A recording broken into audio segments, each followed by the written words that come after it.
Donc on se retrouve pour la suite de la vidéo parce que la dernière fois je t'avais posé une question et la question était restée en suspens puisque Nino, qui est ton fils, venait de se réveiller de sa sieste et il était urgent et nécessaire d'aller s'occuper de lui. Donc on va reprendre la question qui était posée et Nino nous a rejoint, même si c'était pour nous il y a quelques semaines, pour vous dans la vidéo, c'est la suite. La question qui était? Alors la question que je t'avais posée, c'était, ben, tu as eu l'expérience d'utiliser des outils de communication dans des collectifs. Notamment, tu avais parlé, je t'avais posé la question sur les cercles restauratifs qui ont l'air d'être très intéressants et tu avais l'air d'avoir un regard assez critique dans les collectifs où tu étais. Alors, est-ce que tu peux nous résumer ton regard là-dessus, où tu en es par rapport à ça? Bah déjà, j'ai l'expérience d'un collectif, pas de plusieurs collectifs. Et puis la critique, je ne l'ai pas toujours faite, parce que j'ai expérimenté d'abord ces outils dans lesquels je croyais et qui me paraissaient tout à fait pertinents. Donc il y a en effet les cercles restauratifs, c'est des outils de gestion de conflits, mais il y a aussi des outils de communication, des outils d'organisation. Et je dirais que ce qui m'a aidé à faire la critique, c'est Yann Thibault, le fondateur de l'écologie intérieure, qui un jour a assisté à une réunion de notre collectif. Donc c'est un collectif d'éco-village expérimental dans le Lot-et-Garonne qui s'appelle Terra. Et il a assisté à une réunion que moi j'avais trouvée tout à fait intéressante sur la manière d'être conduite, parce qu'elle correspondait à la façon dont on nous avait formés en permaculture humaine notamment, ou, ou alors aux façons dont on peut former à l'université du Nou, qui est une université où on travaille toutes ces questions d'organisation collective. Et quand il a été critique sur cette réunion, ça m'a interpellée, j'ai voulu comprendre pourquoi. Et je me suis mis à étudier finalement tous nos outils auxquels je croyais et qui me paraissaient pertinents. C'est-à-dire à la fois d'où ils venaient, qui les avait créés, pourquoi, d'où ils venaient historiquement, philosophiquement, politiquement, etc. Et j'ai fait ça pour chacun de nos outils. Que ce soit donc pour les cercles restauratifs, que ce soit pour la communication non violente, ou même les bâtons de parole, enfin les tours de parole, des outils de gestion de réunion finalement. Et en effet, j'ai vu certaines limites, et je pense qu'une des limites, c'est de penser que les protocoles ou les rituels nous aident à améliorer notre organisation et notre communication. Alors ce que tu appelles les protocoles et les rituels, c'est-à-dire ce sont des formes, des règles qu'on applique quand on doit communiquer. On doit respecter un certain code, une certaine façon de parler, c'est ça? Alors il y a deux choses là, je dis protocole et rituel. Oui. Donc les protocoles, c'est vraiment une méthode qu'on va appliquer. Par exemple, que ce soit, je pense, au cercle restauratif ou en communication non violente, il y a des protocoles, c'est-à-dire qu'il y a des étapes en fait qui sont proposées, qu'on applique. Voilà, ça c'est le protocole. Et après les rituels, c'est des éléments qu'on va utiliser en début ou en fin ou au milieu. Est-ce que par exemple la météo intérieure, tu mettrais ça dans une forme de rituel ou c'est... Je dirais que c'est à la fois un peu des deux. D'accord. Pourquoi je suis critique à l'égard de la météo intérieure, c'est que déjà je me pose la question maintenant, est-ce que ça a la place au sein d'une réunion? Est-ce qu'on a vraiment besoin de faire une météo intérieure pour voir en fait comment va la personne? Et est-ce qu'on a le temps réellement de développer Est-ce que le but de la météo intérieure, c'est pas justement de pouvoir déposer qu'on n'est pas bien, que ça va pas, et pour pouvoir être allégé? C'est pas l'objet dans ce cas-là, qu'est-ce que tu proposes à la place? En fait, moi, juste en regardant ton visage, par exemple, je peux voir si tu vas bien ou tu es pas bien. C'est d'accord, mais ça règle pas le problème pour Et moi. ensuite, Oui. pour moi, si tu vas pas bien, je pense qu'on peut faire. On n'est pas obligé de rester avec cette charge et simplement le fait de le conscientiser ne suffira pas forcément à ce que tu Ok. sois complètement allégé. Alors dans ces cas-là, j'imagine que tu penses à la transmutation Oui, émotionnelle, c'est-à-dire s'occuper réellement du problème émotionnel. oui, c'est-à-dire que si moi j'arrive en réunion avec une problématique personnelle ou émotionnelle, euh, déjà, je vais essayer de ne pas arriver en réunion avec cette charge émotionnelle, et donc en transmutant. Et si j'arrive avec cette émotion, je suis consciente que je suis émotionnelle et je vais être d'autant plus vigilante à ce que je vais dire, au discours que je vais tenir, parce que mes émotions peuvent perturber mon discours et peuvent faire que je vais être décentrée. Voilà. Mais est-ce que c'est pas aussi la météo intérieure n'est pas un moyen pour tout un chacun de pouvoir prendre des nouvelles des autres, savoir comment ça va, tout simplement, alors qu'on peut avoir des réunions très froides où justement dans l'administration, dans les entreprises, on fait la réunion, on ne s'intéresse pas du tout à comment sont les gens. Est-ce que c'est pas un moyen qui a été mis en place pour redonner un peu D'humanité. d'humanité, oui? Ouais, je pense qu'il y a plusieurs intérêts à la météo intérieure. Il y en a qui diraient aussi que ça les aide en tant qu'animateurs de savoir comment va chacun pour savoir éventuellement est-ce que cette personne, si elle réagit comme ça aujourd'hui, c'est que peut-être qu'elle va pas bien. Ça peut aussi réinstaurer de l'humanité. En effet, mais alors du coup c'est que derrière je pense qu'il y a c'est que ça montre qu'il y a eu enfin qu'on est allé trop loin dans ces façons de s'organiser ou où on va avec la société. Je pense pas forcément que ce soit l'objet d'une réunion de discuter de comment ça va, etc. Je pense qu'on peut avoir ces moments informels à côté. Et je peux très bien. Enfin, moi, ce qui m'intéresse, c'est de vraiment prendre un temps réel avec toi. Si je vois que tu vas pas bien, j'ai envie d'avoir du temps et de discuter, d'échanger avec toi. C'est pas lors d'une réunion où tu vas passer et il y a le bâton de parole ou ton tour qui arrive et puis tu vas dire non, ça va pas, ou alors oui, oui, ça va avec une tête complètement déconfite. Et puis ça va pas être l'objet là, forcément d'en discuter. Alors que voilà, je pense que c'est pas forcément l'objet de la réunion. Voilà. Ok. Alors, l'autre point, c'est il te paraît plus efficace d'utiliser la guérison des transferts. Pour toi, la communication bloque souvent parce qu'il y a on l'a dit dans la précédente vidéo, il y a des charges inconscientes non réglées. Et tu préfères, toi, que les personnes se responsabilisent sur leurs problèmes émotionnels plutôt que créer des longs protocoles pour pouvoir les réguler ou utiliser des techniques, des façons de parler pour pouvoir communiquer. Ouais, donc là on aborde la communication. Pour moi, la communication, elle est perturbée. Tu parles du transfert, mais il peut y avoir d'autres éléments qui perturbent la communication. Il y a le transfert, c'est-à-dire que si par exemple je transfère sur toi un personnage de mon passé, pour qui j'ai une image négative, je peux faire une projection, c'est-à-dire que je projette sur toi une partie de moi que je refoule, par exemple, où il y a aussi la question de l'appartenance idéologique, et ça je me rends compte qu'il y a beaucoup de, je dirais le 1 et le 3, c'est-à-dire le transfert et l'appartenance idéologique qui vont être bloquants. L'appartenance idéologique, c'est par exemple, j'imagine que tu peux être de gauche et puis je vais critiquer la gauche. Ou alors tu es un fan de CNV et je critique la CNV. Et si je critique la CNV alors que tu es un fan de CNV, tu vas te sentir attaqué personnellement alors que c'est pas toi que j'attaque personnellement. C'est juste que je fais une critique. Alors la CNV, c'est la communication non violente, Voilà, oui. créée par Marshall Rosenberg. Ouais. Donc tu vas te sentir en fait offensé alors que je fais simplement une critique de la CNV. Et on pourrait très bien avoir une discussion et un débat tout à fait constructif autour de ça sans que tu te sentes attaqué. Ce que j'ai constaté, c'est que quand il va y avoir conflit entre deux personnes, ce qu'on propose le plus souvent, en tout cas dans l'alternative, en tout cas dans mon collectif, de plus en plus on propose les cercles restauratifs qui ont été proposés par Dominique Barter.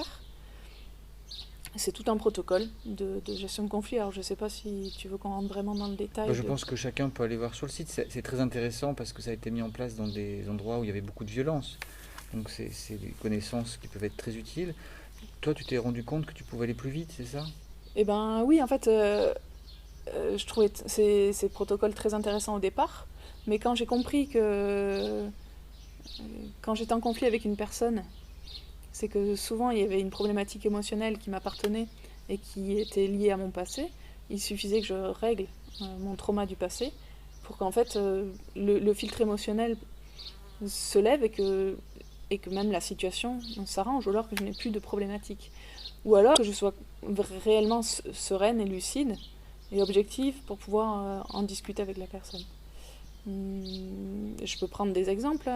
Quelqu'un avec qui j'avais un conflit sur un sujet particulier qui pouvait traîner, plutôt que de déclencher un cercle restauratif qui aurait pris plusieurs semaines ou jours ou mois avant que ça se règle, il suffisait que je me pose la question, mais est-ce que je ne fais pas un transfert négatif sur cette personne, que je voie à qui elle me rappelait, à qui elle me faisait penser dans mon passé, que je règle la problématique que j'avais dans le passé, pour que je comprenne déjà en fait la relation que j'avais avec elle et que ma relation me paraisse d'un coup beaucoup plus claire et que je sois à même d'aller lui dire réellement ce qui me posait problème ou que en fait je voyais même plus le problème du fait que j'ai levé le transfert. D'accord. Ça présuppose d'abord que tu as conscience que tu as une émotion perturbée, qu'elle t'énerve, que tu es triste face à elle, ou, voilà, ou souvent c'est qu'on est énervé par quelqu'un d'autre. Ça, c'est la première chose. Mhm. Et qu'ensuite tu acceptes de sortir de l'idée que c'est l'autre qui est responsable du problème. Donc que tu fasses le chemin de regarder ce qui se passe en toi et de te demander ce qu'elle te rappelle, que ton ressenti te ramène dans ton souvenir. Alors comment est-ce que ça vient quand tu te demandes d'où ça vient? C'est Comment on spontané? fait? Oui, comment concrètement tu fais? Est-ce que tu te poses la question, c'est intellectuel, ou est-ce qu'il y a, tu ressens et comment tu fais? Je me pose la question, quand je sens qu'il y a une tension avec une personne, je me pose la question, est-ce que j'ai une émotion qui est là, qui me tend? Et donc si quand je m'intériorise, enfin, que je sens qu'il y a quelque chose qui me dérange, je peux me poser la question, est-ce que c'est plutôt de la peur, plutôt de la colère, plutôt de la tristesse, une irritation ou autre. Enfin, finalement, peu importe la qualité de ce que c'est, je sens que c'est émotionnel. Et je me pose la question, à ce moment-là, ben, cette personne-là, envers qui j'ai une émotion, elle me rappelle qui dans mon passé. Et je laisse en fait remonter sans réfléchir, je laisse mon inconscient. Les souvenirs, en Je, gros. je- je Tu laisses laisse, venir des je laisse souvenirs. remonter. Oui. Et là, je peux voir soit l'image de quelqu'un de mon passé, soit un mot. Donc ça peut être mon père, ma mère, mon frère, un oncle, un grand-père, Donc toi, tu as une des images qui grand-mère. viennent. Il y a des gens, ça peut être ils Ça peut peuvent être, ça peut être, entendre une information sous forme de ouais, souvenir. ou ça peut être soit une image, ça dépend vraiment. Mhm. Et puis une fois que j'ai cette image ou ce nom, ou cette personne qui me vient, bah, je me pose la question, mais ok, dans quelle situation? Parce que bon, je peux par exemple avoir, pas à un moment donné, une émotion de colère envers mon père, mais des fois j'ai pu avoir de la peur, de la tristesse, de l'amour. Enfin, je veux dire, par contre, ça me renvoie à une situation bien spécifique où j'ai été en colère, par exemple, et je vois cette situation. Et alors là, il y a deux choses. Soit je fais une transmutation directe, alors la dernière fois on en avait parlé, je sais Oui, c'est que plus. tu acceptes réellement de sentir dans ton corps Voilà, l'émotion et tu la laisses se dérouler en toi physiquement, physiologiquement. voilà, c'est Mhm. ça. Donc je laisse mon émotion remonter et s'exprimer physiquement. Et Dans la position la plus confortable, voilà, allongée, en bloquant pas le corps, c'est hein, ça. voilà. Jusqu'à ce qu'il y ait une détente totale. Donc soit je fais ça, soit, soit je me pose la question bah, de quoi j'aurais eu besoin à ce moment-là, dans la situation du passé. Par exemple, si j'ai eu un papa absent, bah, de quoi j'aurais eu besoin? Je me pose la question, je me reconstruis le scénario idéal, je me dis de quoi j'aurais eu besoin, je me reconstruis mon scénario. Et en fait, au moment où je me fais mon scénario, à ce moment-là, la transmutation s'opère, c'est-à-dire que j'ai une décharge physique euh, qui s'opère et je transmute. Et puis de suite, ensuite, je me pose deux, trois questions pour savoir si ça a marché, c'est-à-dire ben, comment je me sens, qu'est-ce que ça me fait, quoi, est-ce que ça change quelque chose intérieurement, et qu'est-ce que ça va changer maintenant vis-à-vis de la personne qui me posait problème au départ. Et en fait, souvent, j'ai oublié la personne qui me posait problème au départ. Et quand je repense à cette personne, en fait, déjà, j'ai plus l'émotion qui était perturbatrice. Et puis j'ai une lecture de la situation qui est complètement autre. En fait, je me rends compte que l'agacement que j'avais ou l'énervement me pose plus problème et j'ai l'impression que la situation n'est plus problématique. Ou si elle l'est encore, ben, je suis capable d'en parler avec une certaine sérénité et tranquillité. Donc je vais aller voir la personne qui me posait problème, enfin avec qui j'avais un problème au départ, et je vais être capable de lui dire de façon naturelle et authentique ce qui m'a gêné. Voilà. Donc je ne vais pas passer par plein de protocoles, c'est-à-dire que de façon naturelle et spontanée, le fait d'avoir libéré la charge émotionnelle me permet en fait d'aller communiquer avec cette personne et de lui dire Oui, mais alors ou pas. à ce Voilà. moment-là, il me semble moi j'avais appris, tu vois, dans des techniques comme la communication non violente, justement, qu'il fallait appliquer un protocole pour être sûr que l'autre nous entende. Est-ce qu'à ce moment-là tu fais ça ou comment tu procèdes? Parce que ça peut Euh, dégénérer en conflit si tu vas discuter avec l'un qui n'est pas d'accord. Or, c'est pas ce qu'on souhaite à ce moment-là. En fait, j'ai constaté que du fait d'avoir libéré ma charge émotionnelle, en fait, moi je suis complètement je sais pas, beaucoup plus cool et sereine et ce que je vais dire et la façon dont je le dis ne va pas entraîner ce conflit-là. Enfin, Alors qu'avant, pour une même situation problématique, j'aurais cherché comment le dire, j'aurais protocolisé par étapes, etc. Donc la clé, c'est bien que tu as conscience de ton émotion, Voilà. mais plutôt que chercher à te dire, voilà, j'ai un besoin qui n'est pas satisfait au présent, donc je vais chercher à ce que l'autre le satisfasse, tu te demandes vraiment d'où vient ton besoin dans le passé. Hein, c'est ça que tu fais. Oui, en fait, je crois qu'on ne mesure pas l'importance de l'inconscient dans nos relations et que beaucoup de techniques et de protocoles sont basés sur essayer d'expliquer les problématiques par rapport à la situation du présent. Alors que l'enjeu, selon moi, il est dans le passé. Il est dans notre inconscient de chacun. Et donc si chacun prend sa responsabilité de se dire, bon ben, là je suis en tension, j'ai une émotion, d'où elle me vient dans mon passé, de libérer ce trauma, on a une lecture tout autre, on n'a plus ce filtre émotionnel. D'accord, mais alors imaginons que tu es face à quelqu'un, tu vois, un chef qui est très en colère et qui te crie dessus. Bon, bah, c'est lui qui crie, c'est pas toi. Toi, tu peux être calme et essayer de lui parler. Lui, il éructe, il hurle, tu vois. Qu'est-ce que tu fais dans ces cas-là? Puisque tu essaies de lui parler, mais c'est bien lui qui est le problème à ce moment-là. Tu veux dire si j'ai quelqu'un en face de moi qui s'énerve? Oui, oui. Dans ce cas, Tu peux pas lui dire, c'est lui qui a une grosse émotion. Est-ce que tu lui dis d'aller s'occuper de son émotion, d'aller voir son inconscient généralement, à ce moment-là, je me branche sur mon intuition. Ah, donc ça, c'est l'autre aspect. C'est l'autre aspect de la communication. C'est-à-dire qu'une fois que j'ai pris conscience que je peux avoir des problématiques émotionnelles, donc là, typiquement, si ce gars-là me crée une émotion, bah, je peux, de façon directe, me poser la question déjà, est-ce que là, il est en train de m'énerver? Oui, non. Et très rapidement, je me dis, est-ce qu'il me renvoie quelqu'un? Et puis éventuellement, je peux voir et puis mettre ça de côté. Donc tu t'occuperas de ton refoulement, de ce que ça te rappelle, du transfert par exemple, à un autre moment. À un autre moment, donc ou alors... tu restes dans la relation, ouais. Même si tu sais que ça te rappelle ton père ou quelque chose qui vont te crier dessus. Mais t'es pas dupe, alors du coup tu te rends compte que la personne te fait revivre quelque chose. Donc du coup, si je vois que j'ai une émotion et que je vais pas la transmuter en direct live, déjà je sais que ça me renvoie à quelqu'un ou à quelque chose, je me dis bon ok, ça je mets ça de côté. Et donc je vais être très attentive à ce que je vais dire. Et à ce moment-là aussi, j'essaie d'être très intuitive. C'est-à-dire qu'en permanence, je me pose la question de est-ce que ça, je peux le dire ou pas? Est-ce que je lui dis là, maintenant, et comme ça ou pas? Alors, ça veut dire que tu as accès à ton intuition. Oui. Mais est-ce que tout le monde a accès à son intuition? Oui, je pense que tout le monde a accès à son intuition. Oui. C'est juste que dans notre culture, c'est pas du tout développé. Et puis moi, je le faisais pas avant d'avoir... découvert ce que c'était que l'écologie. Ce que tu appelles intuition ici, c'est aussi une sorte de forme de sagesse.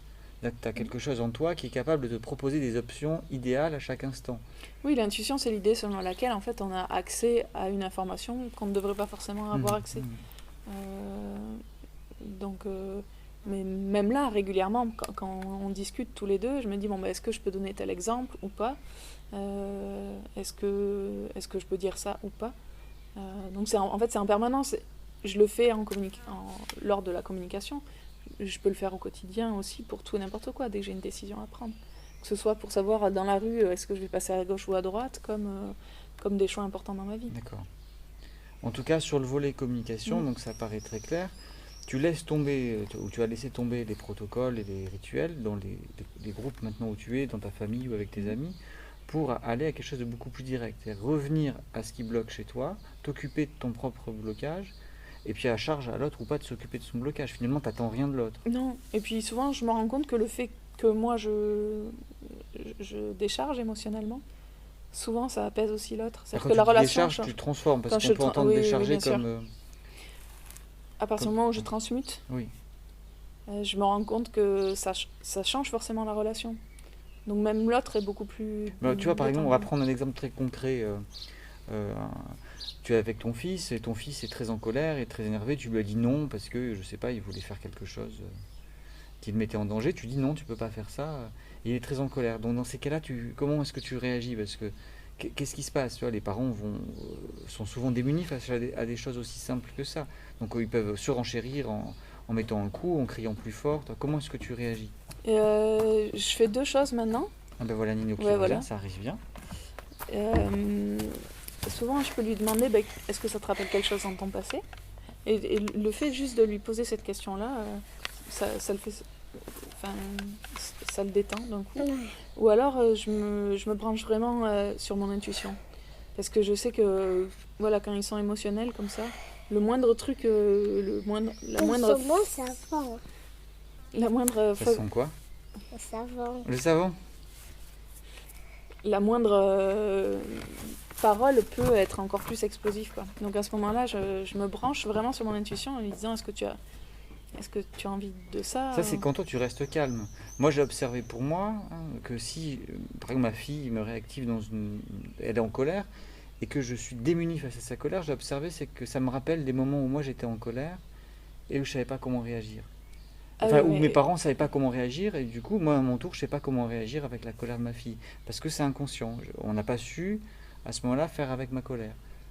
Et clairement, si par exemple, il se met en colère et que moi, ça me déclenche une émotion très forte, soit j'essaie de transmuter en direct, mais c'est pas chouette à faire. C'est-à-dire que d'un coup, tu te mets à trembler devant l'enfant.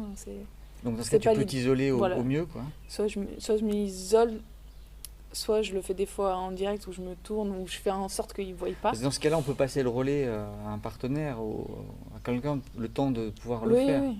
Ou alors, je sais que, là, j'ai noté que j'étais vraiment qu'il me déclenchait une émotion forte. J'essaie de gérer la situation de façon intuitive. Et puis après, le soir, je m'occupe de ça.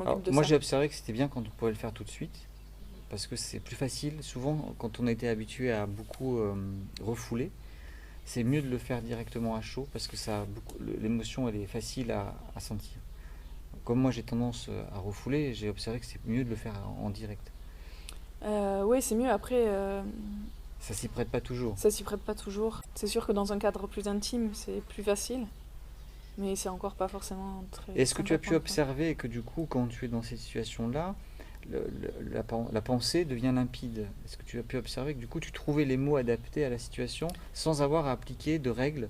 Il faut que je dise ça, puis que je dise ça, et que je dise ça. Que quelque chose venait que tu n'avais pas pensé avant. Oui, tout à fait. C'est-à-dire que quand vraiment je me branche sur mon intuition, en fait, des fois je vais me rendre compte que ce qui va faire que ça va le sortir de cet état-là complètement émotionnel, ce n'est pas d'avoir dit des choses que j'aurais dites de façon consciente, mais c'est plutôt d'avoir dit quelque chose de façon très intuitive et qui est complètement... Enfin, ça m'étonne des fois de ce que je dis, mais en tout cas c'est ça qui l'aide à ce moment-là. Parce que beaucoup de parents ou beaucoup de personnes ont peut-être du mal à trouver les mots parce qu'eux-mêmes ne les ont jamais reçus. Si on n'a pas été habitué à avoir des parents qui nous respectaient et qui nous ont maltraités, c'est difficile du coup, tu vois, de trouver les mots parce qu'on ne connaît pas.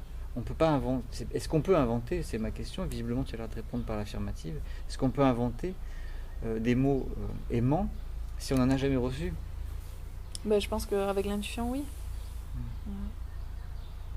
Ou peut-être en observant des modèles de gens qui parlent avec le cœur et ou qui parlent de manière... quand je dis avec le cœur, c'est-à-dire qu'ils savent mettre... Ouais, enfin c'est un mot valise, le cœur. Oui, on est d'accord. Mais qui en tout cas savent parler avec respect avec leurs enfants. Peut-être qu'en les observant, ça donne des modèles sur lesquels on peut s'appuyer. Oui et non, c'est-à-dire que quand je dis que c'est un mot valise, aujourd'hui tout le monde... dans le développement personnel, tout le monde te dit qu'il faut parler avec le cœur, mais ça veut dire quoi parler avec le cœur? Et moi, ce que j'ai pu constater, c'est des parents qui sont dans la parentalité positive et qui veulent essayer de parler avec le cœur, mais qui sont tellement émotionnels. C'est-à-dire qu'ils veulent parler avec le cœur. Quand tu dis émotionnel, c'est-à-dire? Et tu sens que juste sur leur visage, en fait, ils sont tellement énervés et qu'ils refoulent en fait une émotion de dingue. Donc, et en fait, l'enfant, il nous connaît, il suffit juste de voir.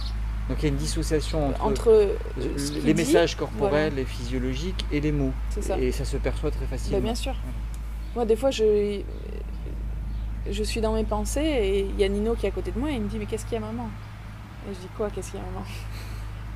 Et du coup, il me fait prendre conscience que je suis en train de penser à quelque chose qui me perturbe. Et il le voit sur mon visage, en fait. Donc, là, je suis juste en train de penser. Et donc, imagine, on est en situation avec deux personnes, un conflit entre un parent et un enfant, et puis t'as le parent qui dit « Mais non, mon fils, il faut faire comme ci ou comme ça, fais pas ci ou fais pas comme ça. » Et puis, à côté de ça, il est hyper tendu. Parler avec le cœur, des fois, ça peut être faux. Si en fait on on n'a pas transmuté réellement, tu vois. Alors ça pose une autre question, ça veut dire que les humains, tu les invites à aller régler leurs histoires dans leur passé. Et il y a plein de mouvements aujourd'hui de courants qui invitent à être positifs, à pas aller voir les blessures parce que ça sert à rien. Il suffit de vouloir être heureux et on le sera, quoi. Il faut avoir la foi, être heureux de vivre et ça sert à rien de ressasser le passé. Le passé c'est le passé, on s'en occupe pas. Qu'est-ce que tu en penses toi, de cette posture-là qui a exploré dans un premier temps de ta vie? Tu t'es pas occupé de ton inconscient, tu vois. Mais moi, ce que je me suis rendu compte, c'est qu'en fait, ça rejoint un petit peu ce qu'on vient de dire juste avant. C'est-à-dire que quelqu'un qui veut toujours garder le sourire, en fait, et qui est là, et qui fait toujours des sourires, et qui dit « ça va super bien, ça va super bien », mais qui en fait a des gros traumas et des grosses tristesses dans le fond, c'est faux. Moi, ce que je me suis rendu compte, c'est qu'en fait, en libérant nos traumas du passé, on devient plus cool et plus joyeux. En fait, ce n'est pas en cherchant à être positif et en ayant le sourire qu'on va être heureux. C'est de fait en libérant nos charges émotionnelles qu'on devient plus cool, plus serein, plus joyeux. Mais c'est un peu une dictature du bonheur obligatoire, tu vois. Le fait de dire à quelqu'un il faudrait que tu sois heureux, mais comment tu veux être heureux si tu n'as pas libéré tes charges émotionnelles? Donc moi j'ai plutôt une posture qui va inviter les personnes à aller travailler sur leur inconscient, et les choses deviendront de façon plus naturelle et authentique, comme avec la communication. Le fait de libérer le trauma va faire qu'on adopte une communication qui va être authentique. Enfin, voilà. On va pas réfléchir à quel mot il faut dire pour pas blesser l'autre. Enfin, tout ça, c'est beaucoup lié à toutes les théories comportementalistes, où il faudrait en fait finalement induire les choses pour changer les comportements des personnes. Moi, je pense que c'est parce qu'on va aller libérer nos traumas que les choses vont changer naturellement. Tu penses que notre nature, tu penses que notre nature est faite pour communiquer en réalité. Hein, c'est un peu l'exemple dans une autre vidéo, l'interview qu'on avait faite de Bernard Collot. Alors, je ne sais pas où je pourrais mettre le lien, mais Bernard Collot expliquait très clairement, donc cet instituteur qui s'est occupé d'enfants pendant 30 ans, sans programme, sans notes, sans cours, sans sanction, montrait que les enfants, dans sa classe, sans la pression et sans les contraintes, jouaient, collaboraient, communiquaient facilement. Ils étaient faits pour ça. C'est un peu une idée qui est en train d'arriver, que les êtres humains sont faits pour communiquer. Ils n'ont pas de frein en réalité, ils savent faire dès le début. Ta posture, ce que tu avances, me paraît tellement normal que, en fait, je me suis jamais dit les humains ne sont pas faits pour communiquer. En fait. D'accord. Okay. Bon, c'est une bonne nouvelle alors. Mais en fait, je pense qu'on est des, parce que tout être vivant communique en fait. Oui, mais j'ai parfois l'impression qu'on croit qu'il faut faire beaucoup d'efforts pour arriver à communiquer de manière bienveillante. Alors que là, la posture, c'est plutôt guérisson et la communication naturelle s'établira, se mettra en place. Oui. Ok. Mais en fait, je mets même plus le mot bienveillant en fait. J'ai l'impression que le fait de... Ah oui, il y a le tracteur, je crois qu'on va... La dernière fois, c'était la sieste. Est-ce que tu as autre chose à dire? On a fait le tour? Ouais, on pourrait dire tellement de choses, il y aura plein d'autres choses. Mais... Bon, si vous voulez laisser des commentaires, on y répondra. Voilà. Okay. Merci.